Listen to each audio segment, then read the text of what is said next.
నకిలీ మద్యం కేసులో జనం నవ్వుతారనే సిగ్గు ప్రభుత్వానికి ఎల్లో మీడియాకు లేదంటూ ఎద్దేవా చేశారు మాజీ మంత్రి పెర్ని నాని. ప్రభుత్వం పెద్దల ఒత్తిడితోనే పోలీసులు జనార్దన్ తో వీడియో చేయించారని ఆరోపించారు. నకిలీ మద్యం కేసులో A1 జనార్దన్ పెళ్లికి వచ్చినట్టు గన్నవరంలో దిగాడు అని చెప్పుకొచ్చారు. డిస్టిలరీల్లో తయారయ్యేటువంటి ప్రతి మద్యం బాటిల్ మీద క్యూఆర్ కోడ్ లేకుండా, ఫ్యాక్టరీ గడప దాటతాకి లేకుండా చర్యలు తీసుకుని ఫ్యాక్టరీలో కూడా ప్రతి సీసాని స్కాన్ చేసి ఎక్సైజ్ అధికారులు దాన్ని ప్రభుత్వంచే నడపబడుతున్నటువంటి ఏపీబీఎస్ఎల్ డిపోల్కి చేరటం, అక్కడ స్కానింగ్ జరగటం, క్యూఆర్ కోడ్ అక్కడి నుంచి షాపులకి వెళ్ళినా అక్కడ కూడా స్కానింగ్ జరగటం. ఇది గడచిన 5 సంవత్సరాలుగా ఈ కార్యక్రమం జరుగుతూ వస్తుంటే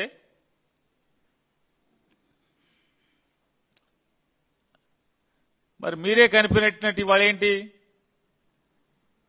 నారా చంద్రబాబు నాయుడు గారు ముఖ్యమంత్రిగా, కొల్లు రవీంద్ర గారు సారా మంత్రిగా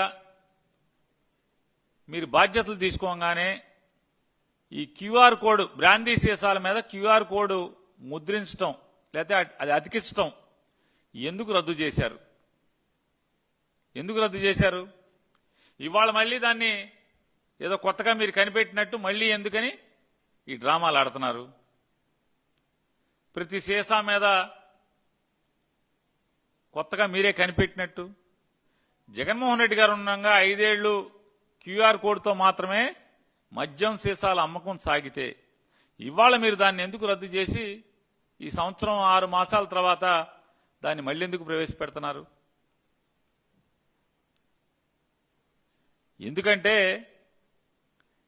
రాష్ట్ర వ్యాప్తంగా వీళ్లు సాగిస్తున్నటువంటి మద్యం దందాలు కుళ్ళు కంపు కొట్టి స్థాయికి వచ్చాక రాష్ట్రం మొత్తం మీద పాలకుల యొక్క వాటాలు తీసుకునే స్థాయికి దాని నుంచి కూడా వీళ్ళ చేయి దాటి కల్తీ మద్యం పరిశ్రమలు విచ్చలవిడిగా వీళ్లు అనుకుంటున్నటువంటి పరిస్థితులు చూసి కంగారు వచ్చినట్టుంది. కంగారు వచ్చి ఇప్పుడు కొత్తగా ఈ డ్రామా మొదలుపెట్టారు, క్యూఆర్ కోడ్ డ్రామా. 16 మాసాలుగా మీ దొంగ వ్యాపారం, నకిలీ వ్యాపారం మేమే పట్టుకున్నాం కదా అని ఒక సోగ్గాడు మాట్లాడుతున్నాడు. ఆయన మీరు పట్టుకోలా, ఆ ఫ్యాక్టరీల్లో తయారై ఫ్రాంచైజీల ద్వారా రాష్ట్ర వ్యాప్తంగా ఉన్నటువంటి అన్ని మద్యం దుకాణాలు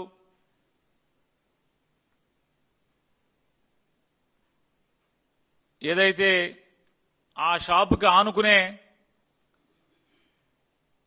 సిట్టింగ్లు అలౌ చేస్తున్నారో డబ్బులు కట్టించుకుని మరి ఆ పర్మిట్ రూముల పేరుతో మీరు ఒక్కొక్క షాపుకి నగరాల్లో అయితే 7.5 లక్షలు, మున్సిపాలిటీలు, నగర పంచాయతీలు, అదే గ్రామాల్లో అయితే 5 లక్షల రూపాయలు తీసుకుని మరీ మీరు విచ్చలవిడిగా బహిరంగంగా మద్యం తాగించడానికి గేట్లు ఎత్తేసిన అక్కడ గాని, లేదా బెల్ట్ షాపుల్లో గాని ఈ మొత్తం సరుకంతా కూడా మీ మనుషుల యొక్క నకిలీ మద్యం ఫ్యాక్టరీల నుంచి సప్లై కాబడుతుంది. కాబట్టి సప్లై చేయాలనేటువంటి స్కెచ్ గీసుకున్నారు కాబట్టి క్యూఆర్ కోడ్ ఎత్తేశారు. జగన్మోహన్ రెడ్డి గారి ప్రభుత్వం దిగిపోయి మీ రకంగానే ఆ వాటాల పిత్తలాటకంలో, ఆ వాటాల సొమ్ము పంపకాల్లో పిత్తలాటకంలో వచ్చిన తగులు డిపార్ట్మెంట్ వాళ్ళకి, మీ వాళ్ళకి, మీ తయారీదారులకి మీకు వచ్చేది మీకు బాగానే ముడుతున్నట్టుంది. వాళ్ళకి వెళ్ళేది చేతికి అక్కడ పంచుకోవడంలో తేడాలు వచ్చి తగులు వచ్చి డిపార్ట్మెంట్లకి, మీ తయారీదారులకి ఇది కదా పట్టించింది. మీరేదో పట్టించినట్టు అంటారు. పట్టుకుని ఫోటోలు బయటకు వచ్చే వరకు మీకు తెలియదు కదా పట్టేసుకున్నారని. చేతులు కాలేక ఆకులు పట్టుకున్న చందాన ఇవాళ క్యూఆర్ కోడ్ అంటున్నారు. మీ వ్యాపారం అలరైపోయాక క్యూఆర్ కోడ్. రాష్ట్ర వ్యాప్తంగా 3736 అధీకృత మద్యం దుకాణాలు ప్రైవేట్ వ్యక్తుల చేతుల్లో మీరు పెడితే, సాధారణంగా ఎక్కడన్నా 10 షాపులకో 100 షాపులకో లేకపోతే బాగా అయితే 500 షాపులకో 1000 షాపులకో పర్మిట్ రూములు ఉంటే అనుకోవచ్చు. రాష్ట్రంలో 3736 మద్యం దుకాణాలుంటే, అంటే రిటైల్ అవుట్లెట్లు, పర్మిట్ రూములు కూడా 3736 పర్మిట్ రూములు.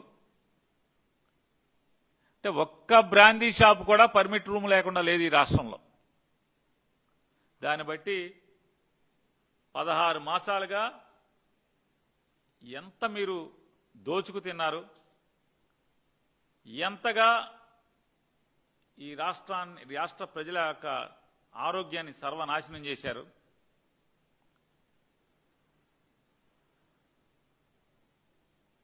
మీరు చెప్పండి, పర్మిట్ రూమ్లో స్కాన్ చేసేది ఎవడు? పర్మిట్ రూమ్లో